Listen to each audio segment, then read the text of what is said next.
Hello and welcome to the second part of personal finance and education. In the last video, we looked at how you could go from completely broke to financially independent.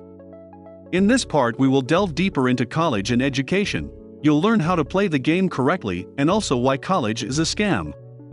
Let's jump right into it. Part 2. College and education. Yes, college is in fact a scam. There is no way to say it nicely.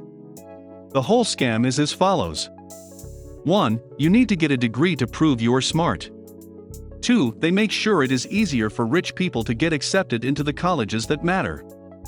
3. They make sure everyone has to take on debt to pay for this education if they can't afford it. And 4. You have to pay back the debt even if the education doesn't help you make any money in the future. But without the degree, you wouldn't get a job at Goldman Sachs or Google. This is horrendous logic.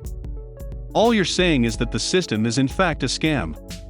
If you didn't actually learn anything useful at the college, then why was the degree required in the first place?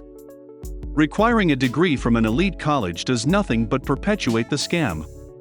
If you can sell or generate revenue for the firm, it shouldn't matter if you went to college in the first place. Number 1. Play the game. With that aside, instead of complaining about the rules of the game, you want to maximize it in your favor. This means you should write your admissions essays to fit the narratives. If you're writing for a liberal school, just make up a bunch of progressive talking points. It means you should apply to majors that are easier to get into and switch if possible, such as ethnic studies, then declare for something real within that school system after being admitted. Look into all the rules and make sure you're putting yourself in the best possible position to gain admission. Number 2. Choosing the system. If you have 3 to 4 options, go to the career website. Do not ask your friends for opinions. Go onto the career website for each school or ask for the info on who recruits at the university. If there is no difference in employment options, choose the one with the lowest cost.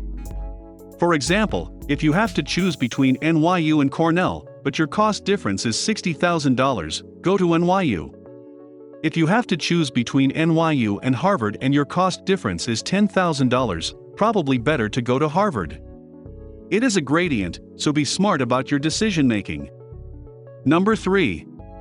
Maximize the system. Once in the system, your goal is to get an A- average or so.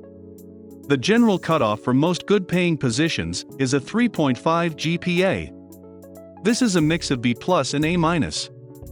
A good way to boost your GPA is by taking community college classes during the summer of your freshman year or into your sophomore year.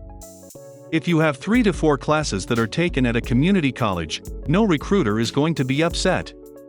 It looks like a smart decision and doesn't inflate your GPA much. Choose 2 classes that would be hard at your university, like physics, and 2 classes that would be easy, like history, so it looks like you really just wanted to get a slight head start. Number 4. Get into your field ASAP.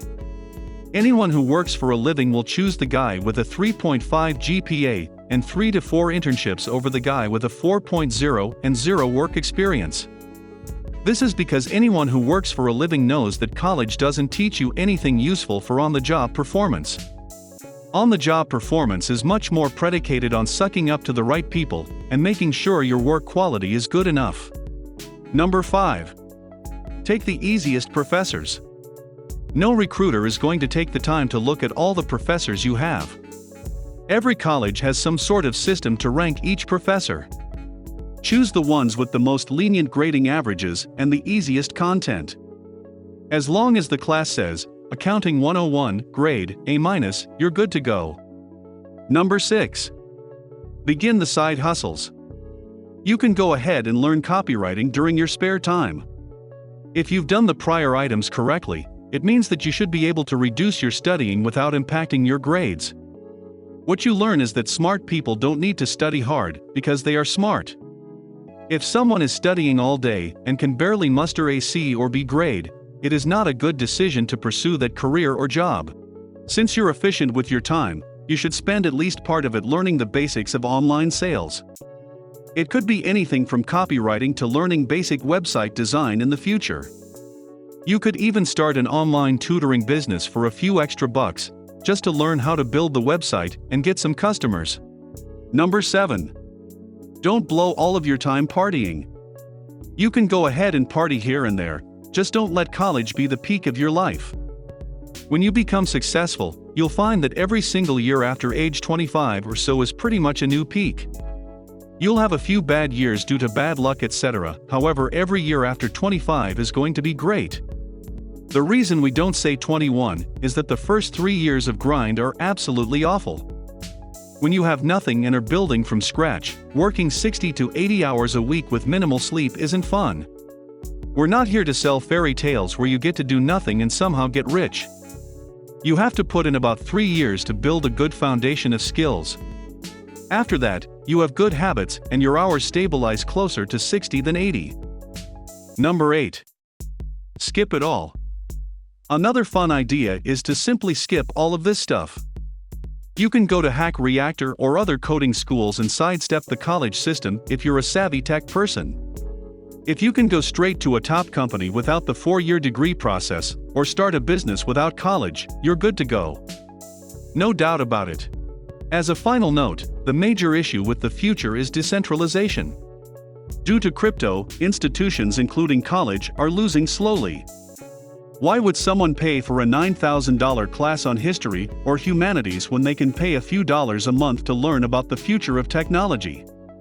Why would someone choose to learn about gender and race privileges when they could actually learn how to make money yield farming? Why would someone pay $5,000 a semester for classes on economics when they could take a class on sales for a few $100s with a 100% ROI?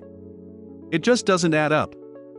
The only thing that institutions have left is their signaling mechanism, which is losing its power as more and more people graduate with nothing to show for their effort.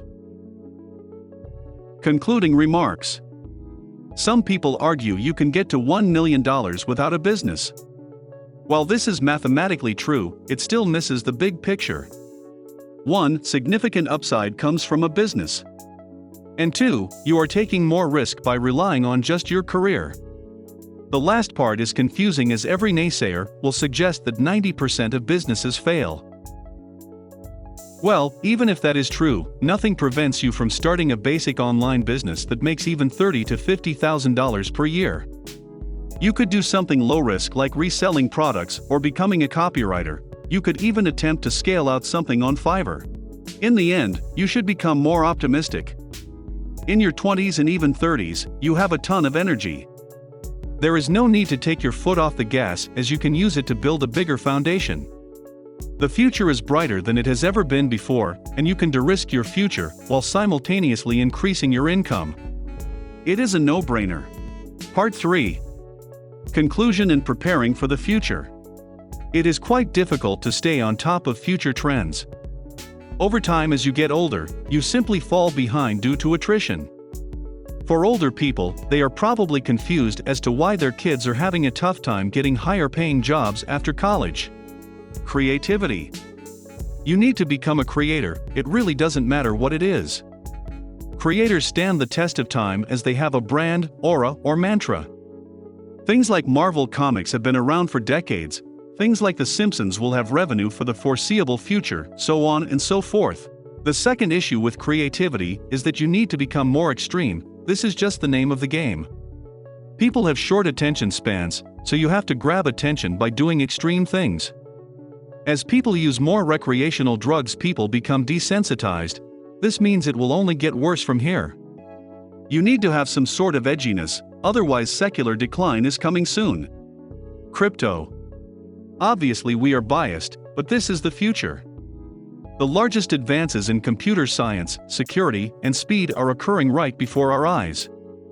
Also, it is new enough so that people don't even understand the valuation.